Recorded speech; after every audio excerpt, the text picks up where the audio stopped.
মাধবী রোজনাম চায় আপনাদের আজকে একদম অন্য ধরনের একটা ভিডিও আসতে চলেছে। আর আপনারা সবাই দেখুন।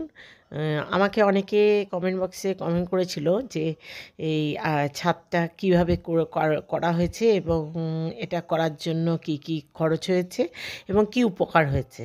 আমি আজকে সেটাই আপনাদের সাথে শেয়ার করব। এই ছাদটা করতে কতটা খরচ হয়েছে, মানে কী কী জিনিস লেগেছে, এগুলো আমি ছেলের কাছ থেকে জেনেছি এবং সেটা আমি ছেলের কাছ থেকে মানে উপকরণ কী কী লেগেছে সেগুলো আপনাদের সাথে আজকে আমি পুরোপুরি শেয়ার করব এবং এটা কিভাবে করেছে এবং এটা করাতে আমাদের কি লাভ হয়েছে না ক্ষতি হয়েছে। এখন আমি তাহলে ওখানেই চলে যাই, কিভাবে কি করেছে সেটা একটু জানাই।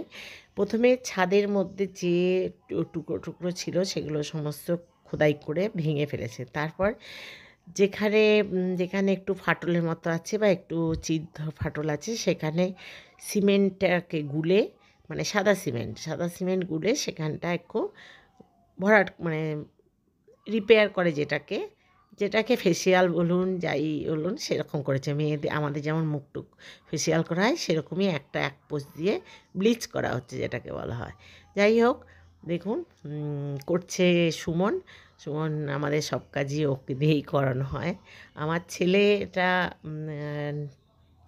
নিজেই ইউটিউব থেকেই করেছে, ইউটিউব থেকে দেখে করেছে। এতে আমাদের যেটা লাভ হয়েছে, আমাদের আগে এসি যখন চলতো তখন গরম ভাপ নেমে আসতো ছাদ থেকে, এখন সেই ভাপটা নেমে আসছে না। এখন একদম যখনই এসি ছাড়া হয়, এসিটা ছাড়ার সাথে সাথে আমাদের কখনোই গরম ভাপটা নেমে আসে না। তার মানে ছাদটা গরম হচ্ছে না।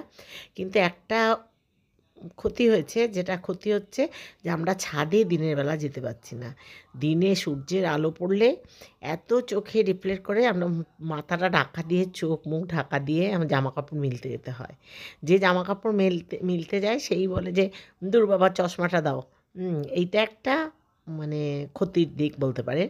চোখে প্রচুর আলো লাগে, আলোটা যেন মনে হচ্ছে চোখের ভিতরেই ঢুকে যাচ্ছে। ওই সাদা আলোর মধ্যে যেমন হয় সূর্যের আলো পড়লে বা টর্চের আলো বা যাই হোক আয়নার মধ্যে আলো পড়লে যেমন হয় ঠিক সেরকম লাগে। তাছাড়া আর কোনো কিছু না। পায়েও গরম লাগে না, পাটাও বেশ ঠান্ডা থাকে, মানে ছাদের মেঝেটা ঠান্ডা থাকে সেই জন্য। এবার কি কি উপকরণ লাগছে এগুলো আমি ডেসক্রিপশন বক্সে আমি দিয়ে দিচ্ছি। কি কি উপকরণ কতটা লাগে সব আমি দিয়ে দেবো।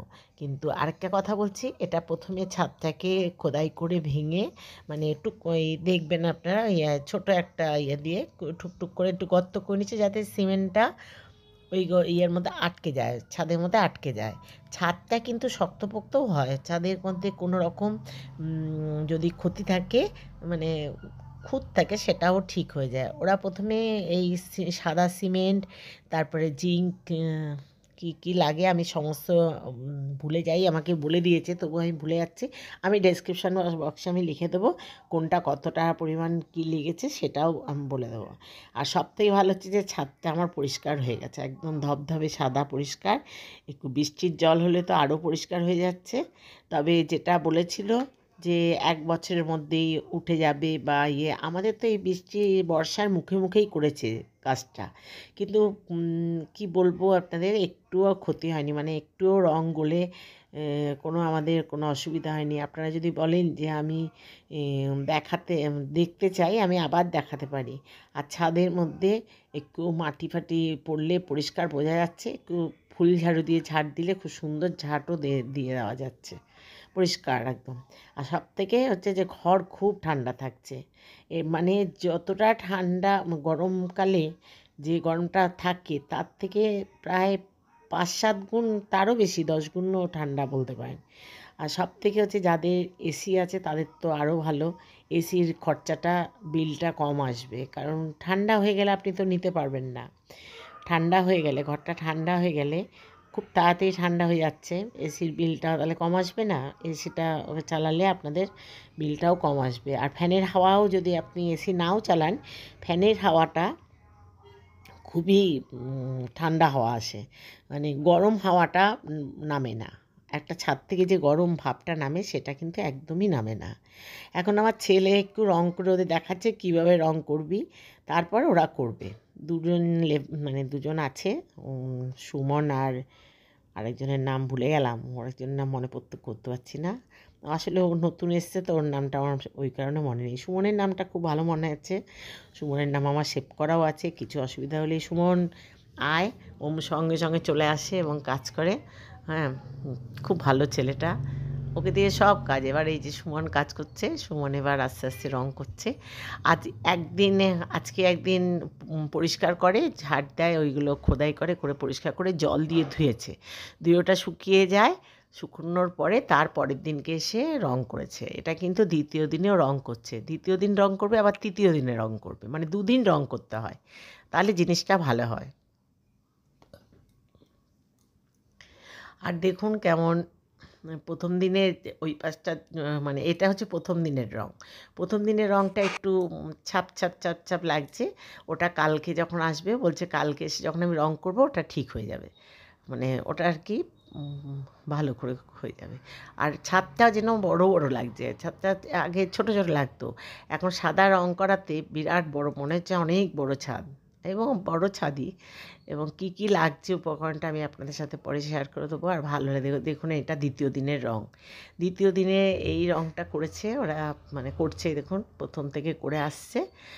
আর সত্যি সত্যি ছাদটা এতটাই ঠান্ডা হয়ে যাচ্ছে যে আমি এখন ভাবছি শীতকালে কী হবে। শীতকালে যদি এরকম ঠান্ডা থাকে তাহলে তো এমনিই এই ঘরটা শীতকালে খুব ঠান্ডা থাকে, তাহলে রাত্রিবেলা মানে আরও তো ঠান্ডা হয়ে যাবে।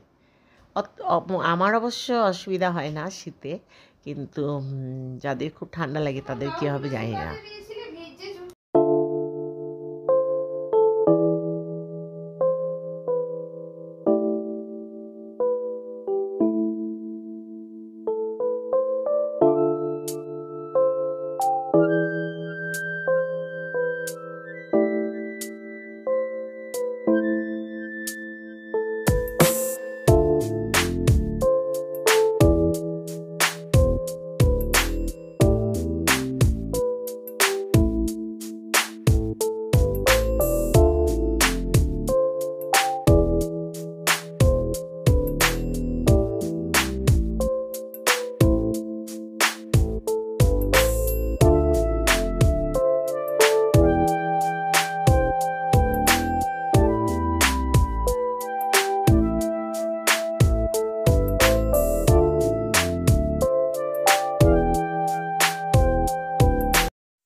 চতুর্থ দিনের দিন কিন্তু জল দিতে হবে। এটা 2-3 দিন আবার জল দিয়ে ভিজাতে হয়েছে। যেমন সিমেন্টের কাজ হলে জল দেয়, সেরকম আজকে এসে ওরা 4 দিন, আজকে 4 দিনের দিন সুমন এসে পুরো ছাদটা জল দিয়ে ধুয়ে দিল। ও আজকে 2বার দিতে হবে, মানে সকালে একবার দিচ্ছে, ও তারপর কাজকর্ম করবে, বাগানের কাজ করবে, তারপরে আবার বিকালের দিকে আবার জল দিয়ে যাবে। আবার কালকেও জল দিতে হবে, যদি কালকেও আসে তাহলে জল দেবে, নইলে আমরাকেও জল দিয়ে দেবো। আর এখন আমার নাতনি এসে গেছে, ছাদটা দেখে খুব খুশি, পুরো ছাদ ঘুরে বেড়াচ্ছে, ছাদের মধ্যে জল দিয়েছে, আরও ওর ভালো লাগছে, জল দিয়ে পা দিয়ে দিচ্ছে। আপনাদের যদি ভালো লাগে সাবস্ক্রাইব করবেন, লাইক শেয়ার করে কমেন্ট করে আমার সাথে থাকবেন।